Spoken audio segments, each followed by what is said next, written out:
Hopefully you had a great evening yesterday, and we are looking forward to another action-packed show today. On the program, Mark Linderman from the Wayne County Health Department. We sort of have this full gamut of stuff to talk to Mark about. We haven't had him in studio in quite a long time, and we love him because he's so informed on what the issues are facing the community from not just a health standpoint, but from a safety and preparation standpoint. So we'll talk to him in just a little bit. Everything you need to know now is right here, right now. It's the Wake Up Call on 101.7 The Point. Thank you for joining us here on the Wake Up Call. 9 minutes after 7 o'clock, 71 degrees. My guest in studio today is Mark Linderman. He is with the Wayne County Health Department, the Community Health Center. We have, Mark, it's been a while since you've been in. How long? It's been a minute, man. It's been at least several months. Several months since you've been here. And usually we have you in, and someone from the Community Health Center shoots us up with flu vaccine, and that's great. Yeah. But that's not all that you do. We do a plethora of stuff. So we wanted to bring you in, and there's a lot of things to talk about. The place that I'd like to start first is about when it has rained this year, it has come down in buckets, and there's a lot of standing water. Something that happens at my house, I have a pot that I keep the garden hose in that doesn't drain, and whenever it gets full, I get all Zika paranoid, and I go, and I dump the water as quickly as possible because I'm worried about that standing water. Is that a concern this season? When we look at Zika, Phil, I don't think Zika is going to be a problem here in Wayne County for a few more years. Okay. What we do have is West Nile virus here in the county, and that's been here for several years. And you look at the rain we've had, and I think I was looking on the news this morning, we're almost a foot over what we normally have per year. And so when I'm going home or coming to work, there's still areas in fields that have not drained. And there's huge areas of standing water in fields. And particular breeds of mosquito love that stuff. It's just like a constant buffet of food for them. So they ain't gonna go anywhere. Right. That's what I'm saying. And so right now, with the flooding that's going on and with the water not receding, we are going to have a huge mosquito mess here in the near future if we're not already there. And so obviously that brings up not only mosquitoes as a nuisance. You can't go into your backyard anymore without mosquitoes being there. And that's just not a problem localized. That's a problem everywhere within the county. But then we start looking at things like West Nile virus. And then we kind of forecast 2, 3, 4, or 5 years down the road. And Zika, in my opinion, this is just my opinion. Sure. It could be a public health crisis in America around that time. Because we don't know a whole heck of a lot about Zika. We know how it's transmitted, through a particular breed of mosquito, and also through sexual intercourse with those who are infected. And right now, the cases that we have in Indiana are people who've had it in the South and who have moved back into Indiana or traveled to the South and come back. So right now, it's not transmitting in Indiana, but given enough time, you look at how West Nile virus spread throughout the country. It spreads a little different. It spreads through birds. But you look at the flooding situations in the United States and the southern states and how that flooding can come up. It's not unheard of in my mind that those mosquitoes can come up too, breed with mosquitoes we have here in the central states, and start spreading. And so nature can find a way. So I think we're going to have a real issue here in a few years. Okay. Well, that's something to keep in mind. And that's something that your office does. I mean, I know that for people that may not know, there are sort of two really significant departments of what the Wayne County Health Department does. There is the Community Health Center, which is open to the public, anybody. Yep. It's not income-based. It takes all kinds of insurance. That's pretty rock solid. We love really that. Solid. I mean, it does. There's a lot of people that use the Community Health Center side. But then there's all the other things. So just like you were talking about staying aware of potential crisis situations, food inspections. Correct. Can we talk about that for just Absolutely. a second? How often are food inspections done? I back in the day, I remember there used to be like each month maybe a full report that was given. Don't necessarily see that anymore, but that doesn't mean you're not going out. No. We have 4 full-time food inspectors. Really? And That's that's- for the yeah, whole county. For the whole county. We have well over 300 food establishments in Wayne County. Wow. And so that's an all-day occurrence for these 4 individuals. And they are great. You know, we have one individual who's been with the county for over 20 years, and his knowledge base is extreme. I mean, he can go anywhere in the state and be a great food inspector. There's 3 of us. I'm not a full-time food inspector myself anymore, but there's 3 of us who are standardized by the State Department of Health. There's not a whole lot of individuals in the state who are standardized by the state. We go through specialized training for a lengthy amount of time to get that status.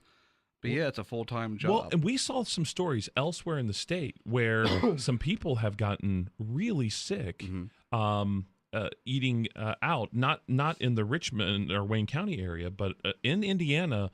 So that is something that needs to be monitored, and food inspections need to be done. My question is, for someone that doesn't know, that just goes out to eat a lot, difference between a critical and a non-critical. Critical violations are those things that that have the potential to really make someone sick. Okay, just the potential. Just the potential. Doesn't mean they are, but it has a good potential. Yeah. For example, hand washing.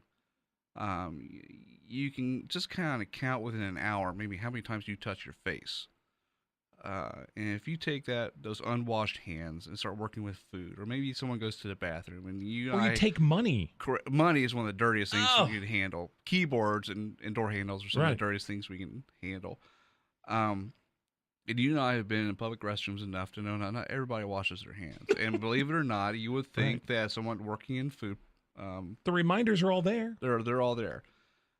Sometimes we just get lackadaisical. Yeah, sure. The temperature of which we store food could be a critical violation. The way we store food, things like we store raw chicken on the bottom, not on top, because those juices could leak down and cause a real problem. And date mark that sort of Date thing. marking, if you got something that's been there for a while. Now not all food, you can take I think of salad dressing and keep it on the shelf forever. Versus raw meat. Right.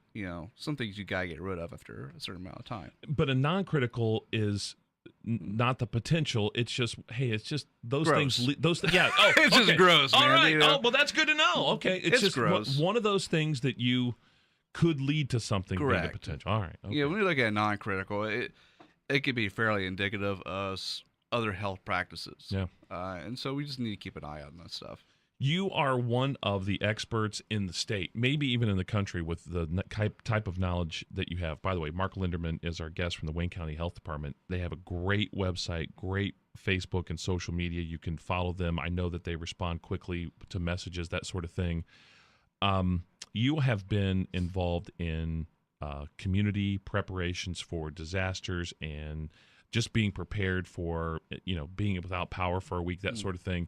And there is a class that is coming up in September that is open to Wayne County residents that can help them be more risk aware or be ready for preps. Share that with us. What is Sure. that class about? Well, you look at preparedness activities in different counties. There are counties who outdo what we do, and we outdo what other counties do. We all have our specialties. My counterpart in Madison County, she is one of the state's best preparedness coordinators for public health, and she's actually spoken at FBI conferences on her specialties. Wow. My specialty is crisis and risk communication. I'm one of the few in the state who's been certified by the CDC to actually train people in that. I'm actually the liaison between the state of Indiana and the CDC for people who have issues with that.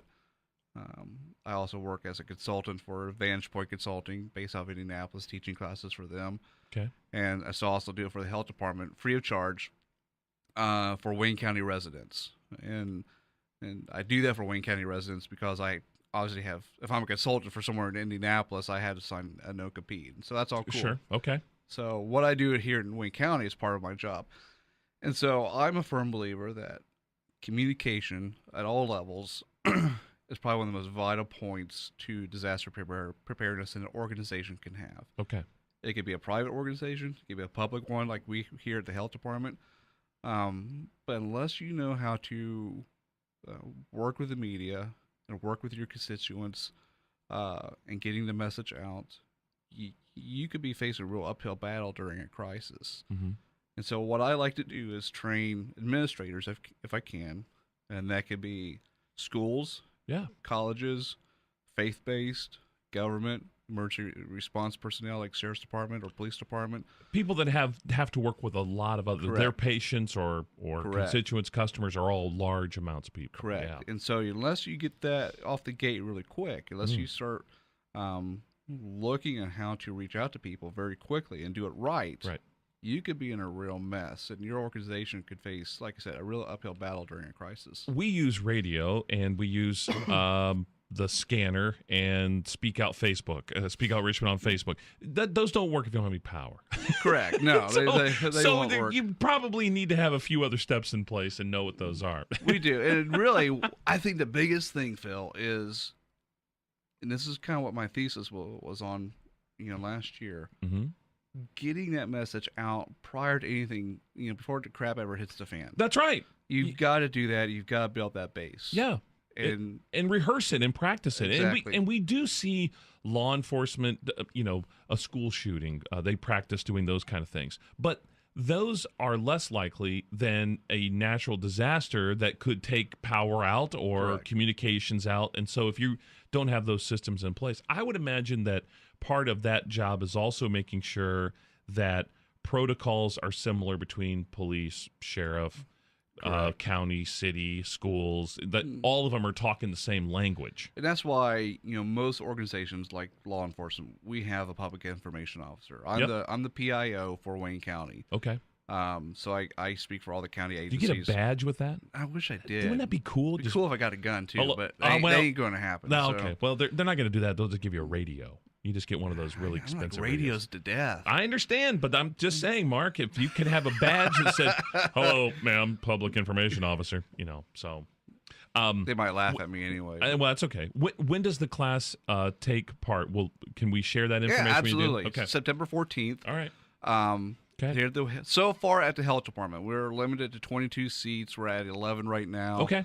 It has the potential within the next month to explode or, just kind of stay stagnant. Can you not say explode when we're talking about natural crisis preparedness and communication? Let's use a different term. I really, I gotta be honest, dude. I really geek out with this stuff. I know you do.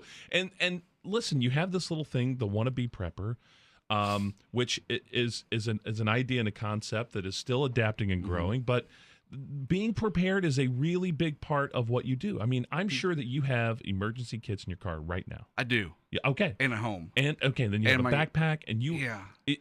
If we have a serious problem here, I just want your address so I can just somehow get whatever gas and kids and if it gets really bad, torches and maybe I have a cabin or a bunker somewhere else. Yes. I ain't gonna give that address to anybody. Okay, I understand. Just put me on the list. I just want to be on the list. All right.